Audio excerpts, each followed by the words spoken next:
अस्सलाम वालेकुम दोस्तों, मैं हूं फारूक बुज़दार।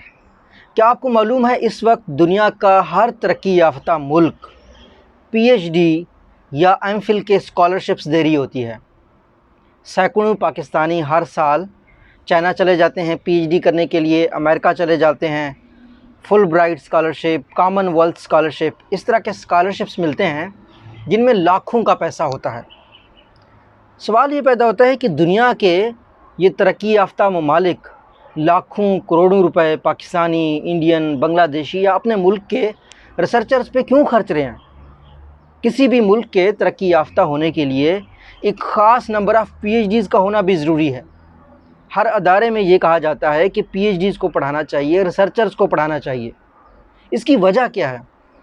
इसकी जो बुनियादी वजह है वो ये है कि जो भी शख्स पीएचडी करता है, मुहक्किक बनता है, रिसर्चर बनता है, वो अपनी राय जल्द तब्दील कर लेता है। उसकी एक आदत हो जाती है कि चीज़ों में प्रॉब्लम्स को ढूंढना और उनका हल निकालना। अगर उसको कोई शख्स सबूत के साथ आके कह दे कि भाई आपने ये जो बात की है ये गलत थी, तो उसको बुरा नहीं लगता। वो क्या करता है, वो अपने उस हाइपोथेसिस को, उस बात को इम्प्रूव करने की कोशिश करता है। दुनिया में जितने भी रिसर्च लेबॉर्ट्रीज़ हैं, जो भी मुहक्किक हैं, वो कोई लाइन लिख के, कोई पेपर लिख के गुस्सा नहीं होते कोई कह दे कि आप गलत थे। जहाज़ इस तरीके से नहीं उड़ता, चाहे जितने भी लोगों ने बताया जहाज़ बनाने वालों को, उन्होंने कहा सही कह रहे हो, जब तक उन्होंने बनाया नहीं, जब तक उड़ा नहीं। उसके बदले में जो आम इंसान होते हैं ना, वो हर बात को अपनी अना का मसला बना लेते हैं। मैंने ये बात की है तो बस यही बात है, मैंने ये तहकीक की है तो बस यही बात है। हत्ता कि आम इंसान के साथ आप बहस भी नहीं कर सकते। आप उसके साथ बहस करेंगे तो वो उल्टा आपका सर काटेगा, आपका गला काटेगा। यहाँ पाकिस्तान में तो और भी रस्म चल पड़ा है कि वायलेंस की तरफ चले जाते हैं, आप पर इल्ज़ाम लगाना शुरू कर देते हैं। तो हर मुल्क के लिए ये ज़रूरी है कि उसके पास मुहक्किक बढ़ें, उसके पास ऐसे लोग बढ़ें जो अपनी गलती को मानें। और जो ही ये डिजिटल दौर आ रहा है, तो हमें अपनी नौजवान नस्ल को इस बात पे तैयार करना है कि भाई अगर हमसे गलती हो जाए तो कोई मसला नहीं है, हमसे गलती हो गई है, हम अपनी गलती मान लेते हैं। जितना भी, जो भी तबका जितना भी कम पढ़ा लिखा होगा, मैं इसको जनरल नहीं कह रहा, ज़्यादातर लोग वो ज़्यादातर फ़ीडबैक को बर्दाश्त नहीं करते। यही वजह है ज़्यादातर लोगों की ख़ानदानी लड़ाइयाँ क्या होती हैं कि जो वो हमारे घर नहीं आया, उसने मुझे ये बात कह दी। भाई उसकी ये बात कहने से क्या फ़र्क पड़ता है? वो आपके घर के आने ना आने से उसको क्या फ़र्क पड़ता है? तो जितना कम इल्म वाला बंदा होगा वो उतनी ही छोटे मसलों पे लड़ेगा, उतना ही गलत साबित होने पे शर्मसार होगा, उतना ही गलतियां करने से बचेगा। गलतियां करने से बचेगा तो तरक्की नहीं करेगा। तो एक तरक्की याफ्ता इंसान के लिए ज़रूरी है कि वो क्या करे, वो गलतियां करे, तभी उसकी तरक्की होती है। अच्छा, अब इसी हवाले से एक पोंजी स्कीम है B4U। उसमें लाखों लोगों ने गलती करके पैसे लगा दिए, अपने माँ बाप से पैसे मांगे, रिश्तेदारों से पैसे मांगे, और रिश्तेदारों से पैसे मांग के एक पोंजी स्कीम के मालिकान को खिलाते रहे। अच्छा, पोंजी स्कीम का सिस्टम मैं आपको काफ़ी दफ़ा बता चुका हूँ। उसका सिस्टम यही होता है कि जनाब आपने पैसे दे दिए, आपकी कमीशन में से सबको पैसा बट जाता है और आप 6 महीने तक पैसे निकाल नहीं सकते। फिर आप दूसरे लोग ले आएंगे, उनके कमीशन में से आपको पैसे मिलेंगे। अब मसला ये हुआ है कि ये सिलसिला रुक जाता है जब एक हद के बाद हद तक पहुंचता है, और फिर जो पोंजी स्कीम के मालिक हैं उनका भी दिल होता है कि इतने पैसे इकट्ठे हो गए, अब तो भाग जाते हैं। तो इन पोंजी स्कीमों के हवाले से security exchange commission of Pakistan मुख्तलिफ अपने लेटर्स जारी करती रहती है। हम भी बात कर रहे होते हैं कि इन पर आप लोग इन्वेस्ट ना करें।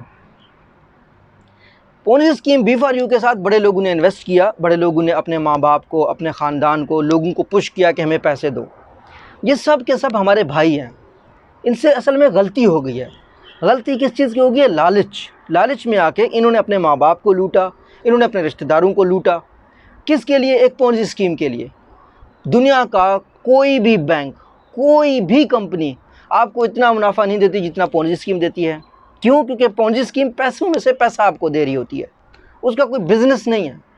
जो बड़े बिजनेसेस हैं वो रहते हैं सदियों सदियों के लिए। जिस तरह एक मुस्लिम कमर्शियल बैंक है, HBL है, आप अपने आसपास बैंक्स को देख लीजिए, आप अपने आसपास फैक्ट्रीज़ को देख लीजिए, निशात फैक्ट्री के नाम से, या जितने भी IPOs हैं, یا نٹسول ٹیکنالوجیز ہے پاکستان میں IT کی کمپنی، کوئی بھی کمپنی دیکھ لیجئے، یہ بہت عظیم کمپنیز ہیں. ان میں آپ سٹاکس میں انویسٹ کریں، آپ میوچول فنڈز میں انویسٹ کریں. آپ میوچول فنڈز میں، سٹاکس میں تھوڑا بہت آپ کو علم ہونا چاہیے، آپ بہت پیسہ کما سکتے ہیں. اچھا، یہ جو پڑھے لکھے لوگ ہوتے ہیں نا، وہ تو پونجی اسکیموں میں انویسٹ نہیں کرتے، وہ تو سٹاکس میں انویسٹ کرتے ہیں، میوچول فنڈز میں انویسٹ کرتے ہیں، بالکل نہیں تو سیونگز میں انویسٹ کرتے ہیں. حالانکہ انفلیشن سیونگ سے زیادہ ہو رہی ہے، یہ اور سبجیکٹ ہے، لیکن پھر بھی چلو تھوڑا بہت پیسہ تو آ رہا ہوتا ہے آپ کو. آپ نیشنل سیونگز میں انویسٹ کر سکتے ہیں. جو سب سے ہمارے معاشرے کا پسا ہوا طبقہ، جو اسکول نہیں گیا، جو یونیورسٹی نہیں گیا، جو اسٹاک ایکسچینج کو نہیں سمجھتا، جو شیئرز کے بزنس کو نہیں سمجھتا، جو ڈیویڈنڈ بات کو سمجھتا ہی نہیں ہے، جو میوچول فنڈز کو سمجھتا ہی نہیں ہے، وہ بیچارہ کیا کرتا ہے، وہ ان پونجی اسکیموں کے پاس جا کے پھنس جاتا ہے. اچھا، پونجی اسکیم میں اس کو جب پہلے اپنے ہی لاکھ روپے میں سے جب 5,000 روپے ملتے ہیں، اس کی بڑی خوشی ہوتی ہے، تباہی مچ گئی. 4-5 اور رشتہ دار لے آتا ہے، اب سب کو 5-5 ہزار میرے لیے ہوتے ہیں، لیکن ان پانچوں نے 5 لاکھ روپے جمع کیے ہوتے ہیں. وہ یہ لوگ بھول جاتے ہیں. ان کو یہ بھی نہیں پتا کہ اس پونجی اسکیم کی جو زندگی ہوتی ہے وہ زیادہ سے زیادہ 5-6 سال ہوتی ہے. 5-6 سال بعد اس نے بھاگ جانا ہے. تو 5-6 سال میں آپ اگر 5-5 ہزار روپے بھی مہینے کے لیں تو آپ کے 5 لاکھ پورے نہیں ہوتے بھائی. اور آپ اس سے پیچھے کچھ اور لوگوں کو بھی بلا لیتے ہو. پیسہ اتنا اکٹھا ہو جاتا ہے کہ پونجی اسکیم والے کنسرٹ کر کے سنگرز کو بلا رہے ہوتے ہیں. خیر، آج کی ویڈیو کس ٹاپک پہ ہے؟ آج کی ویڈیو کا مشن یہ ہے دوستو کہ پلیز اس دکھ سے نکلیے کہ آپ سے غلطی ہو گئی ہے. اپنے والدین سے معافی مانگیں، رشتہ داروں سے معافی مانگیں. لاسٹ ٹائم جب لاسانی کے لوگوں کو یہ دھوکہ ہوا تھا تو بہت زیادہ مجھے خبریں سننے کو ملی، لوگ خودکشی کر رہے ہیں، خاندانوں میں جھگڑے ہو گئے ہیں، کافی لوگوں کے طلاق ہو گئے، بہت زیادہ مسائل ہو گئے تھے. اب بھی B4U بھاگ چکی ہے تو اس سے بھی یہ مسئلے زیادہ ہوں گے. کیوں؟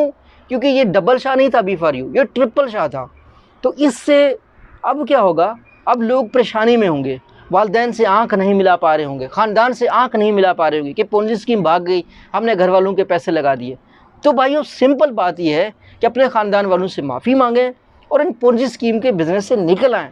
خدا پہ بلیو کریں، اپنے آپ پہ بلیو کریں. کوئی فزیکل بزنس، کوئی آن لائن بزنس میں پیسہ لگائیں، نہ کہ ان پونجی اسکیموں میں پیسہ لگائیں. تو بہترین طریقہ آج کی ویڈیو میں آپ نے لرن یہ کرنا ہے کہ غلطیاں سب سے ہوتی ہیں، ہم غلط ہو سکتے ہیں، آپ بھی غلط ہوئے، کوئی مسئلہ نہیں ہے. آپ کے رشتہ دار اگر آپ کو معاف کرتے ہیں تو صحیح بات ہے، نہیں تو آپ کوئی طریقہ نکالیں ان کے پیسے واپس کرنے کا. کوئی مزدوری کریں، کوئی کہیں سے کوئی پیسے نکال لیں. بھائی کیوں آپ نے لوٹا ہے ان کو؟ اپنے لالچ میں آپ نے دوسروں کو پھنسایا. خیر، دوسرے جو پھنسے ان کے بھی تو لالچ تھا. تو یہ سب اس گیم میں جتنے بھی لوگوں نے انویسٹ کیا ہے، کبھی خودکشی مت کیجئے، کبھی اپنے والدین سے یا اپنے اسپاؤس سے رشتہ مت توڑیے. غلطیاں ان سے ہوئی ہیں. غلطی کرنے والے انسان کی خوبی یہ ہوتی ہے کہ اس سے دوبارہ غلطی نہیں ہوتی. آپ کو پتہ ہے جیک ویلچ نے دنیا کی سب سے بڑی کمپنی کموڈیٹیز کے حوالے سے جنرل الیکٹرک بنائی تھی. اس سے جاب کی چھوٹی پوزیشن پہ بہت غلطی ہوئی، کروڑوں کا نقصان ہو گیا. تو اس کا لگا مجھے کمپنی والے نکال دیں گے. کمپنی والوں نے کہا نہیں بھائی، ہم آپ کو نہیں نکالیں گے کیونکہ آپ کی غلطی ہمیں کروڑوں کی پڑی ہے. تو جن لوگوں نے پونجی اسکیم میں انویسٹ کیا انہوں نے کروڑوں کا سبق سیکھا ہے. تو ان کو معاف کر دیں اور پلیز آپ دل جو ہے نا مت جو ہے نا چھوٹا کریں، اور گالیاں ان لوگوں کو مت دیں جو لوگ آپ کو بتا رہے ہیں کہ پونجی اسکیم بھاگ چکی ہے. کیونکہ اگر بھاگ چکی ہے تو بھائی بھاگ چکی ہے، مان لیں اس بات کو. کسی کو گالی دینے سے، کسی کو برا بھلا کہنے سے وہ واپس نہیں آنے والی. اللہ آپ سب کا حامی ناصر ہو. آپ سب کو پونجی اسکیموں سے بچائے، کیونکہ یہ معاشرے کا ناسور ہیں، بڑا نقصان کر رہے ہیں یہ لوگ. اللہ کرے کہ پاکستان میں لوگوں کو فنانشیل ایجوکیشن ملے اور لوگ پونجی اسکیموں میں انویسٹ نہ کریں. اللہ حافظ.